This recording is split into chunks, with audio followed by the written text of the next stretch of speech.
আজকে আমরা কথা বলবো নেতৃত্ব নিয়ে। লিডারশিপ জিনিসটা আসলে কি? নেতা হওয়ার আসল মানেটা কি? চলুন এই ব্যাপারটা একটু গভীরে গিয়ে বোঝার চেষ্টা করি। আচ্ছা, বস শব্দটা শুনলেই তো অনেকের অনেক কিছু মনে পড়ে যায়, তাই না? কিন্তু একজন বস আর একজন লিডার কি একই জিনিস? এদের মধ্যে আসল পার্থক্যটা ঠিক কোথায়? চলুন এই প্রশ্নটা দিয়েই শুরু করা যাক। এই যে পার্থক্যটার কথা বলছিলাম, সেটা কিন্তু কথাই না, কাজেই সবচেয়ে বেশি ধরা পড়ে। এই ছবি দুটো দেখুন, কি দারুণভাবে দেখানো হয়েছে। একদিকে বস যেন কর্মীদের উপর ছড়ি ঘোরাচ্ছেন, আর অন্যদিকে লিডার তাদের পাশে থেকে বড় হতে সাহায্য করছেন। একজন বলছেন যাও, আর অন্যজন বলছেন চলো একসাথে যাই। তফাৎটা এখানেই। আর একটা দারুণ উদাহরণ দেখুন।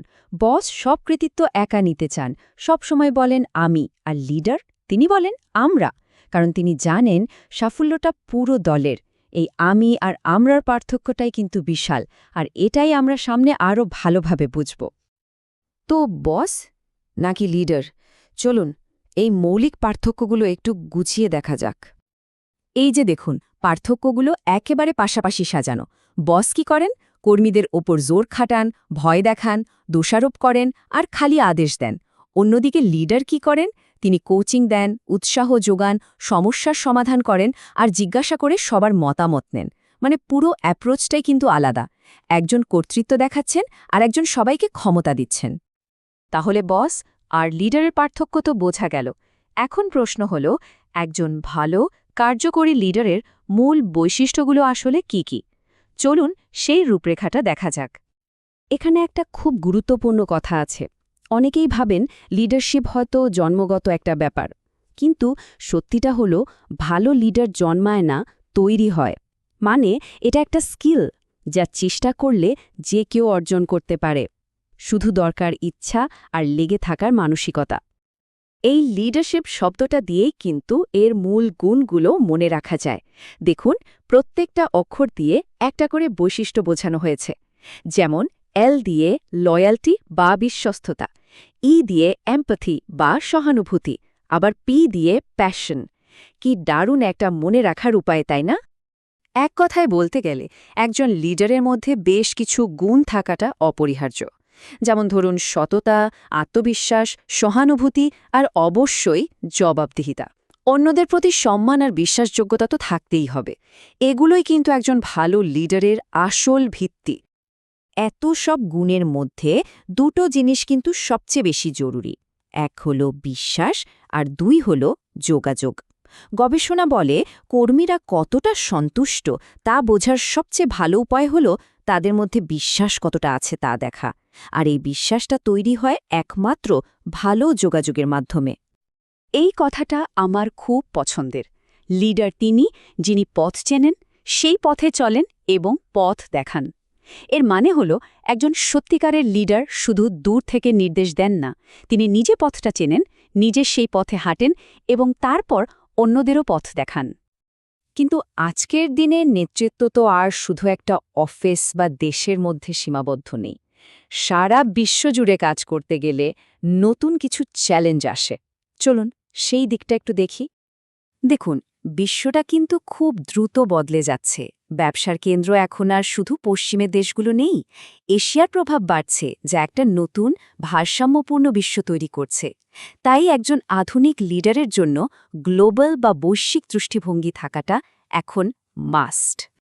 এর মানে হলো একটা কোম্পানির নিজস্ব সংস্কৃতির মধ্যেই একটা গ্লোবাল বা বৈশ্বিক ভাব থাকা দরকার।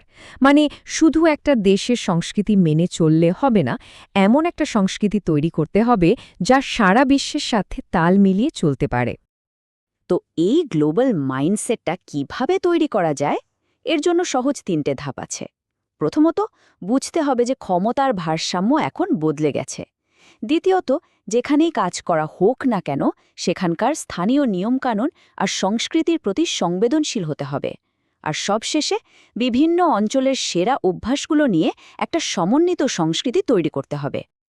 এতক্ষণ তো আমরা জানলাম লিডারকে, তার কি কি গুণ থাকা দরকার, কিন্তু সবচেয়ে বড় প্রশ্ন হল একজন লিডার হওয়া যায় কিভাবে? চলুন এবার আত্মোন্নতির সেই পথটা নিয়ে কথা বলা যাক। লিডারশিপ কিন্তু একদিনে তৈরি হয় না, এটা একটা লম্বা প্রক্রিয়া যা চলতেই থাকে। এর জন্য দরকার সেলফ স্টাডি বা আত্ম-অধ্যয়ন, শিক্ষা, ট্রেনিং আর অবশ্যই অভিজ্ঞতা। এটা একটা শেষ না হওয়া জার্নির মতো। এই যাত্রার একটা গুরুত্বপূর্ণ অংশ হল নিজেকে চেনা। আচ্ছা, একটা মজার প্রশ্ন করা যাক। নিজেকে নিয়ে একটু ভাবুন তো, আপনার ব্যক্তিত্বের রং কি? এই যে দেখুন, 4টে রঙের কথা বলা আছে। নীল রঙের মানুষেরা খুব সিদ্ধান্ত নিতে পারে, লক্ষ্য স্থির রাখে। সবুজরা খুব গোছানো আর নির্ভুল কাজ পছন্দ করে। লালরা হয় খুব উৎসাহী আর মিশুক। আর হলুদরা খুব ধৈর্যশীল, ভালো শ্রোতা আর টিম প্লেয়ার। ভাবুন তো, এর মধ্যে কোন রঙটা আপনার ব্যক্তিত্বের সাথে সবচেয়ে বেশি মেলে? নিজেকে চেনার জন্য এটা কিন্তু দারুণ একটা উপায়। নেতৃত্বের পুরো ব্যাপারটা খুব সহজ একটা কাঠামোতে ফেলা যায়। বি, নো আর ডু। বি মানে হল একজন লিডারকে ভালো চরিত্রের মানুষ হতে হবে। নো মানে তাকে নিজেকে জানতে হবে, নিজের কাজ আর প্রতিষ্ঠানকে জানতে হবে। আর ডু মানে তাকে সঠিক নির্দেশনা দিতে হবে, পরিকল্পনা বাস্তবায়ন করতে হবে আর অন্যদের উৎসাহ যোগাতে হবে। এই 3টে জিনিসই হল লিডারশিপের মূল ভিত্তি। শেষ পর্যন্ত সব কথার মূল কথা একটাই। বেকি ব্রোডিনের এই উক্তিটা দেখুন, নেতৃত্ব মানে কর্তৃত্ব দেখানো নয়, বরং মানুষকে ক্ষমতায়ন করা। আসল লিডারশিপের সারমর্ম কিন্তু এটাই।